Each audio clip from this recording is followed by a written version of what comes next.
9h17, toujours en direct sur TV Finance et Boursorama, et nous sommes à présent en plateau avec Michael Wiedwer, le cofondateur de Kampen, pour 10 minutes de parole de dirigeant où nous allons vous expliquer comment gérer la contextualisation de vos publicités. Bonjour Michael. Bonjour. Alors avant d'aller plus avant et de parler de Kampen, qu'est-ce que ça veut dire contextualiser ses publicités, Michael? Alors contextualiser ses publicités pour Kampen, ça signifie tout simplement rendre les publicités les plus pertinentes possibles, essayer de s'adapter au contexte de l'internaute, le contexte dans lequel l'internaute va donc pouvoir consulter les publicités.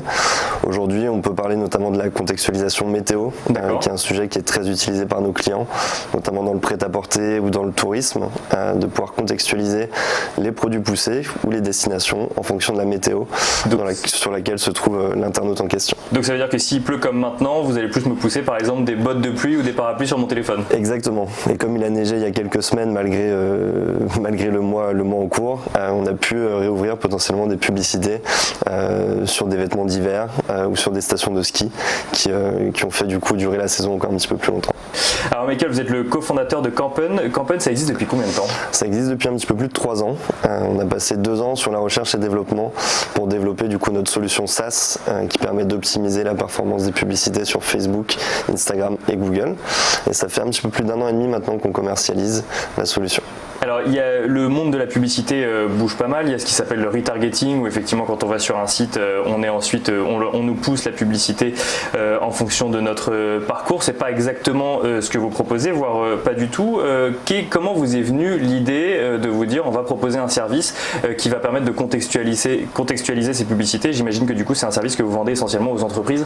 C'est ça exactement, c'est un service vendu aux entreprises. L'idée nous est venue en agence, une agence digitale qu'on avait avec mon associé.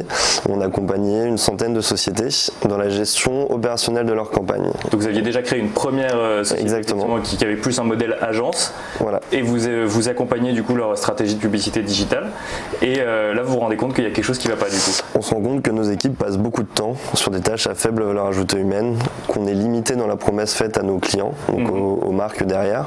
Pourquoi? Parce que humainement c'est très compliqué d'avoir des milliers de campagnes actives en même temps, des milliers de publicités, et on a du mal du coup à tenir la promesse de l'optimisation du retour sur investissement. Donc on va par exemple sur des réseaux de franchise plutôt proposer des campagnes nationales, de cibler toute la France, alors qu'on sait très bien qu'une publicité locale vraiment adaptée au contexte de l'internaute et de la zone de chalandise du marchand va beaucoup mieux fonctionner. Donc on s'est rendu compte de ce manque à gagner, de cette perte de temps. Il n'y avait pas de solution qui existait sur le marché. Donc on a pris la décision de vendre l'agence pour se concentrer sur cet aspect technologique. Et alors vous poussez les publicités sur quels médias ou quelles plateformes aujourd'hui? Aujourd'hui sur Facebook, Instagram et Google, qui représentent un petit peu plus de 70% des parts de marché sur le marketing digital. Donc on s'est vraiment concentré là-dessus pour mettre à disposition des annonceurs des solutions qui leur permettent de rentabiliser leur investissement. On sait que c'est quand même le plus gros investissement aujourd'hui du digital sur ces marques-là. Et l'idée à terme sera bien entendu de rajouter d'autres plateformes en fonction de l'émergence de nouveaux réseaux. Et pourquoi du coup avoir créé une société qui va permettre d'optimiser la contextualisation donc de sa publicité pour aller sur des plateformes qui proposent du coup leur propre outil déjà de gestion de publicité? Alors l'idée c'est justement de compléter les outils de Facebook et de Google. Aujourd'hui on est la seule société française indépendante à être justement partenaire de Facebook et partenaire de Google. Pourquoi? Tout simplement parce que leur plateforme aujourd'hui s'adresse à tout le monde, mais du coup in fine un petit peu à n'importe qui. C'est-à-dire que je peux être le boulanger du quartier et vouloir faire une publicité sur Facebook, comme un très gros acteur comme Winamax sur du pari sportif, je vais utiliser le même outil. Notre idée et notre ambition aujourd'hui, c'est de proposer un outil vraiment aux sociétés qui souhaitent aller plus loin dans la contextualisation, qui ont des problématiques de volume, qui ont envie de maximiser le retour sur investissement. Et donc on s'est concentré sur cette partie-là en se disant des solutions existent, sont assez limitées aujourd'hui. On n'a pas la possibilité d'automatiser un certain nombre de tâches qu'on propose nous aujourd'hui sur notre plateforme. Et donc il y a un marché qu'on a découvert il y a un petit peu plus de 3 ans maintenant. Cette fameuse perte de temps dont vous parliez tout à l'heure avec l'agence digitale où vous trouviez que vous passiez beaucoup de temps du coup sur ces différents outils. C'est quasiment 70% du temps passé aujourd'hui sur une agence traditionnelle qui est du temps sur des tâches à faible valeur ajoutée humaine. Faible valeur ajoutée humaine, pour nous, c'est vraiment un raisonnement qui est toujours le même tous les jours sur la gestion de campagne.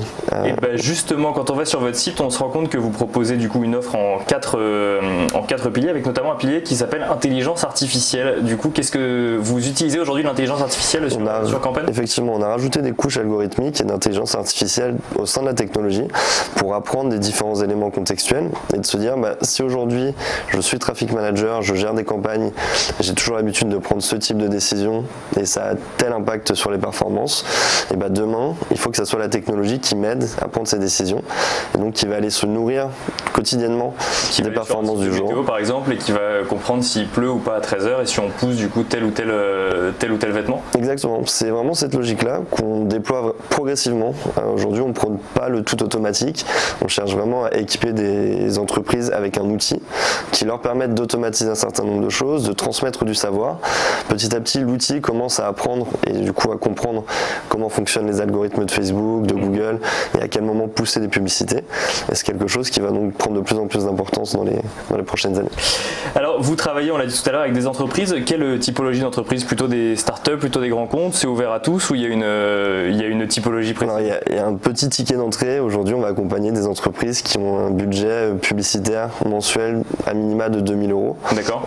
Ça peut représenter des grandes entreprises comme des startups qui ont besoin de leviers de croissance. Parce qu'on fait appel à vous, pardon, je vous coupe, mais pour du one shot ou c'est un abonnement mensuel ? C'est un abonnement mensuel. Donc c'est une plateforme SaaS en fait. Exactement, c'est une plateforme SaaS sur laquelle on va venir greffer du service potentiellement, du service premium pour accompagner les clients sur la définition de stratégie, potentiellement sur la formation, la montée en compétences. Mais l'idée c'est vraiment que nos clients soient autonomes sur la plateforme et qu'on intervienne en tant que support si besoin. Et donc il y a ce ticket d'entrée qui fait que vous vous adressez plutôt à des grands comptes mais aussi des startups. Elles ont des besoins en publicité.